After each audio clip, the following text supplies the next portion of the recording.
পেয়েছি আমরা শেষ প্যানেলিস্ট আজকে mister Hasibur Rashid, director and CMO of Intercloud limited.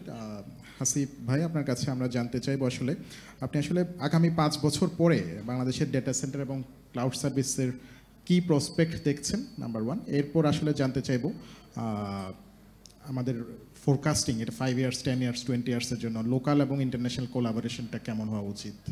Thank you. ধন্যবাদ। গুড ইভিনিং সবাইকে।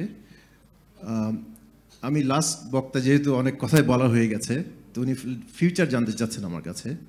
When it comes to cloud and data centre, cyber security খুবই important, because আপনি যখন অন প্রেম কোনো কিছু চালান তখন হয়তো সিকিউরিটিটা আপনার ল্যানের মধ্যে চলছে বা অফিস নেটওয়ার্কে চলছে, অফিসের লোকজন ইউজ করছে। But when it comes to online, মানে রিসেন্টলি আমি এক জায়গায় শুনছিলাম যে anything you bring online, it is being scanned within 5 minutes by the bots.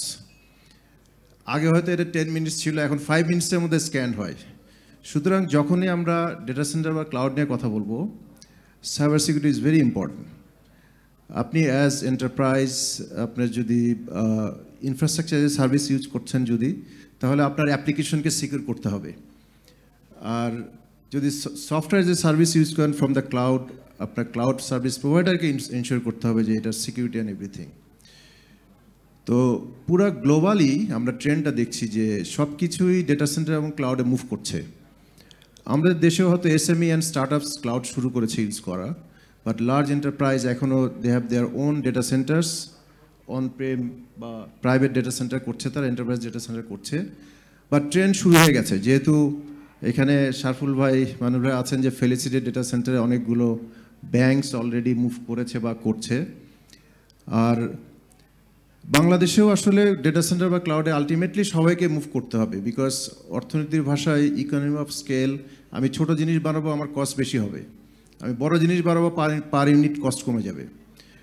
তো ফিউচারে আমি একটা ইয়েতে দেখেছিলাম যে upturn.com.bd একটা কনসাল্টিং কোম্পানি, তারা বাংলাদেশের ডেটা সেন্টার নিয়ে একটা অ্যানালাইসিস করেছে।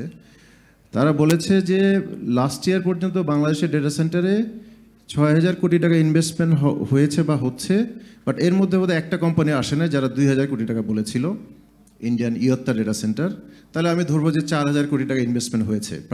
পাবলিক সেক্টরে প্রায় 1,700 কোটি টাকা, আর প্রাইভেট সেক্টরে অ্যানাদার 2,000-2,500 কোটি টাকা ইনভেস্টমেন্ট হয়েছে। হাইটেক পার্কেই হয়েছে কয়েকটা, ইয়ত্তা ডেটা সেন্টার হচ্ছে ওখানে। সৌদি একটা আসার কথা ছিল, তার আসছে কিনা আমি জানি না। প্রায় অ্যারাউন্ড 1,000 crore টাকা ইনভেস্টমেন্ট প্ল্যান ছিল তাদের। তো ওদের একটা ফোরকাস্ট ছিল যে বাই 2030 বাংলাদেশে অলমোস্ট 10,000 crore টাকার মতো ইনভেস্টমেন্ট হবে ডেটা সেন্টারে।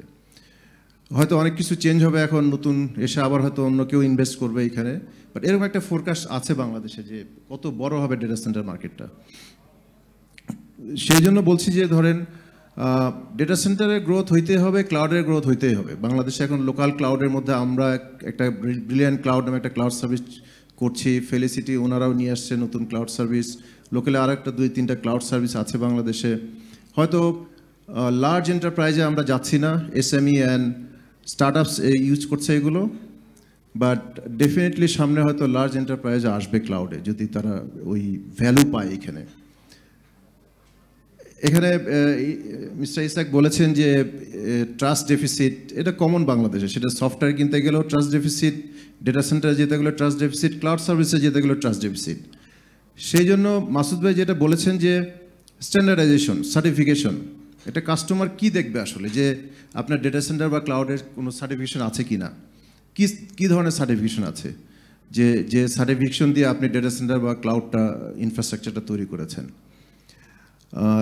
আরেকটা কোয়েশ্চেন করেছেন আপনি যে বিদেশি ডেটা সেন্টার বা ক্লাউড কোম্পানি। আমাদের বাংলাদেশে বিরাট একটা সমস্যা চলছে এখন, যে গুগল, ফেসবুক কেন বাংলাদেশে নাই, ইন্টারনেটের দাম বেশি হচ্ছে, বা তাদের ডেটা সেন্টার কেন বাংলাদেশে আসে না।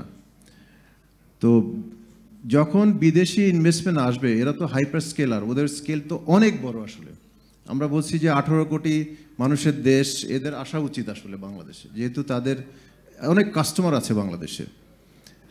আমরা রিসেন্টলি দেখলাম লাস্ট ইয়ারে গুগল মালয়েশিয়াতে $2 বিলিয়ন ইনভেস্ট করছে ডেটা সেন্টারে, তাহলে বাংলাদেশে কেন আসছে না?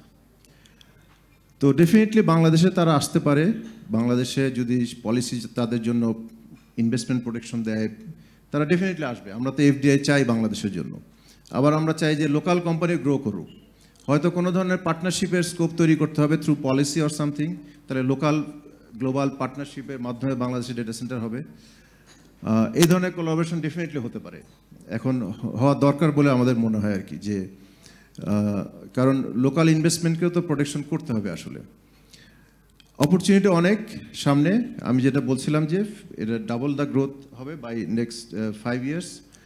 আর ইনভেস্টমেন্ট লোকালি বা ফরেন ইনভেস্টমেন্ট আসবে এখানে, এবং কোলাবোরেশন হওয়ারও সুযোগ আছে আসলে। Thank you very much.